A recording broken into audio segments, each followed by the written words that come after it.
Students, हम resonance की practical applications discuss करेंगे। हम नॉर्मल लाइफ में रेजोनेंस को यूज़ करते हैं तो हम देखते हैं कि इसके कुछ एडवांटेजेस भी हैं और कुछ डिसएडवांटेजेस भी हैं।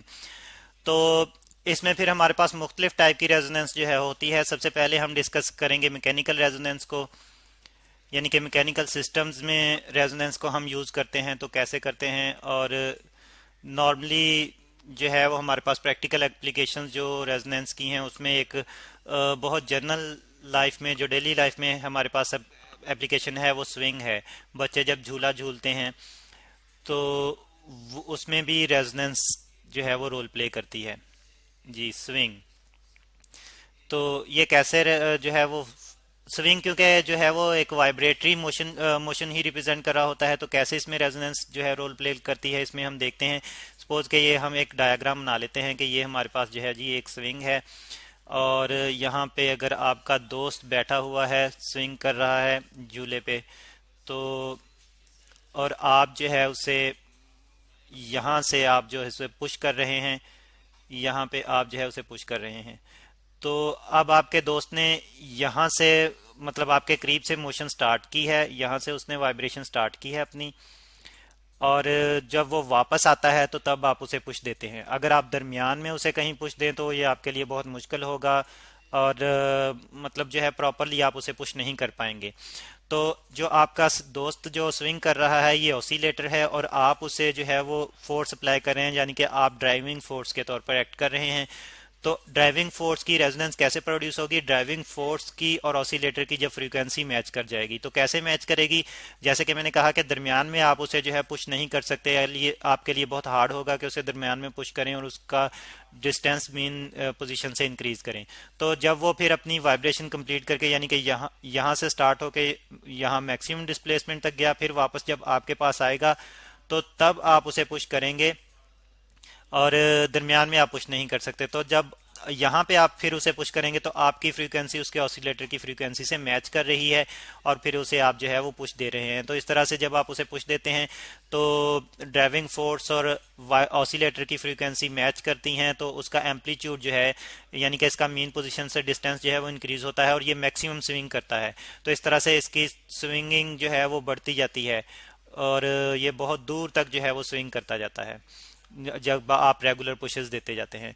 तो इस तरह से स्विंग में रेजोनेंस पर यूज करते हुए जो है वो मैक्सिमम एम्पलीट्यूड या मैक्सिमम डिस्टेंस तक स्विंगिंग जो है वो प्रोड्यूस की जा सकती है।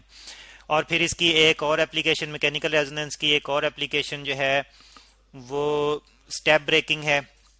स्टेप ब्रेकिंग, सोल्जर्स, जब आपने देखा होगा कि सोल्जर जब जो है वो परेड करते हैं, मार्च करते हैं, तो वो एक ही टाइम पे जो है वो सारे सोल्जर कदम उठाते हैं, अपने स्टेप उठाते हैं, और एक ही टाइम पे जो है वो स्ट्राइक करते हैं ग्राउंड पे।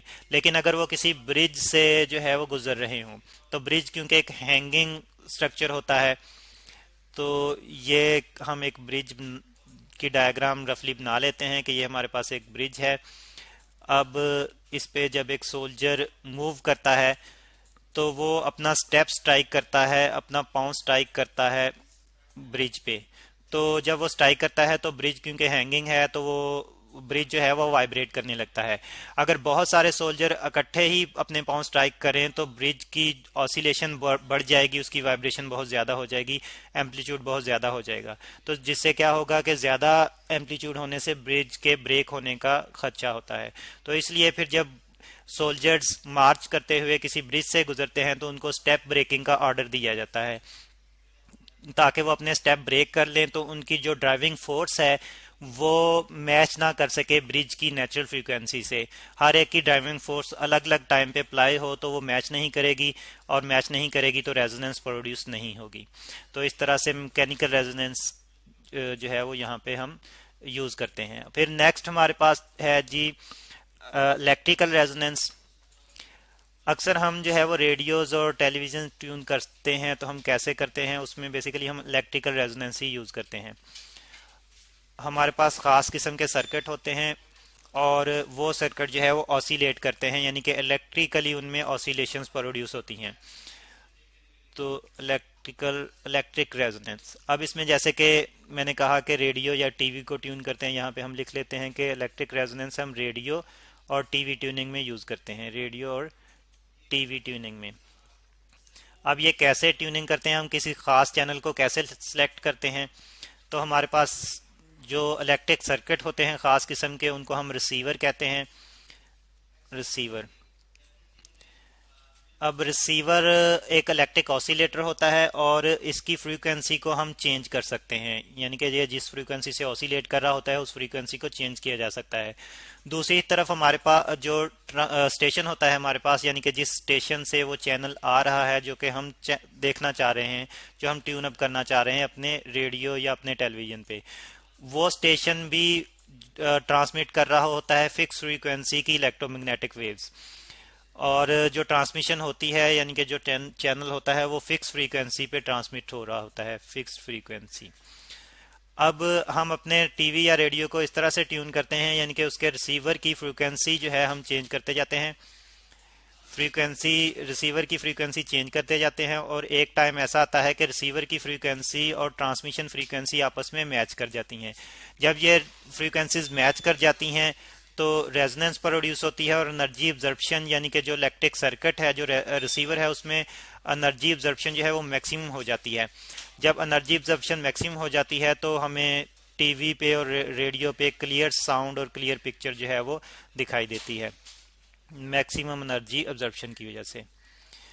तो ये हमारे पास इलेक्ट्रिकल रेजोनेंस की जो है वो एग्जांपल है, प्रैक्टिकल एप्लीकेशन है, एनर्जी एब्जॉर्प्शन।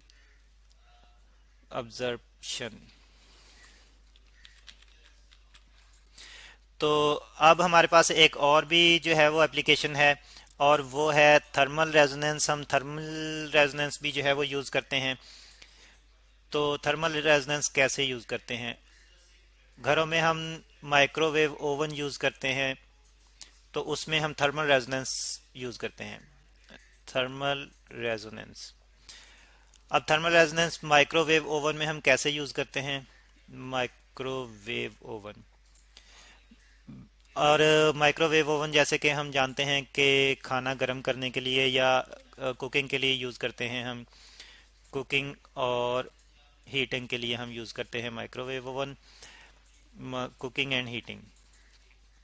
हीटिंग तो इसमें हमारे पास माइक्रोवेव्स होती हैं माइक्रोवेव ओवन में, और उन माइक्रोवेव्स की फिक्स फ्रीक्वेंसी होती है, और वो फ्रीक्वेंसी इस तरह से फिक्स की जाती है कि जो फूड में जो वाटर मॉलिक्यूल है उनकी फ्रीक्वेंसी, उनकी नेचुरल फ्रीक्वेंसी या वाइब्रेशन के साथ माइक्रोवेव की फ्रीक्वेंसी मैच कर जाए।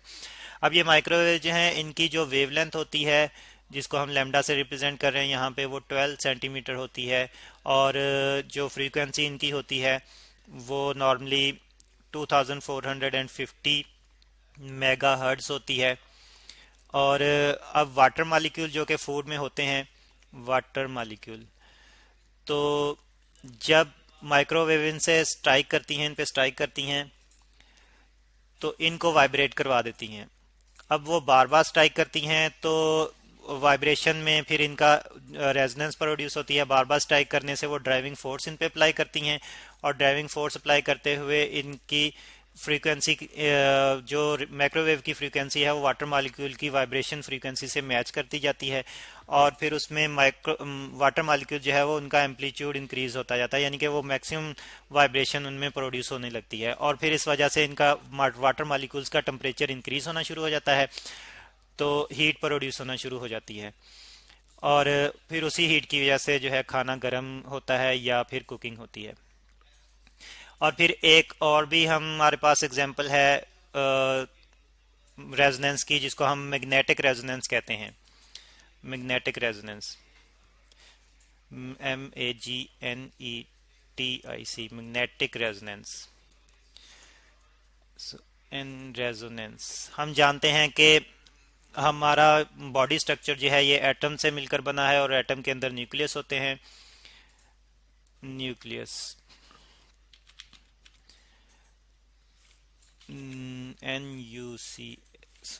न्यूक्लियस, और न्यूक्लियस में प्रोटॉन होते हैं, और प्रोटॉन हम जानते हैं कि चार्ज पार्टिकल्स हैं। तो प्रोटॉन चार्ज पार्टिकल हैं, तो जब हम एक ख़ास किस्म की रेडियो वेव यूज़ करते हैं, रेडियो वेव। तो वो रेडियो वेव जो है इन इन न्यूक्लियस को वाइब्रेट करवाती है, और वो वाइब्रेट करवाती है तो फिर ये एक फिक्स फ्रीक्वेंसी की रेडियो वेव वापस एमिट करते हैं। ये जब इनके इनमें वाइब्रेशन प्रोड्यूस होती है तो ये फिक्स फ्रीक्वेंसी की एक रेडियो वेव वापस एमिट करते हैं, और वही इमिशन जो है फिर हम डिटेक्टर पर ले सकते हैं। तो इस तरह से हम इमेज जो है वो अपने ऑर्गन्स की इमेज जो है वो ले सकते हैं। इंटरनल जो ऑर्गन्स हैं हमारे, तो उनकी हम इमेज पर ले सकते हैं मैग्नेटिक रेजोनेंस यूज करते हुए। और जो डिवाइस यूज की जाती है उसको MRI यानी कि मैग्नेटिक रेजोनेंस इमेजिंग डिवाइस कहते हैं। तो रेजोनेंस यूज करते हुए फिर हम मेडिकली डायग्नोज भी करते हैं डिफरेंट डिजीजेस को।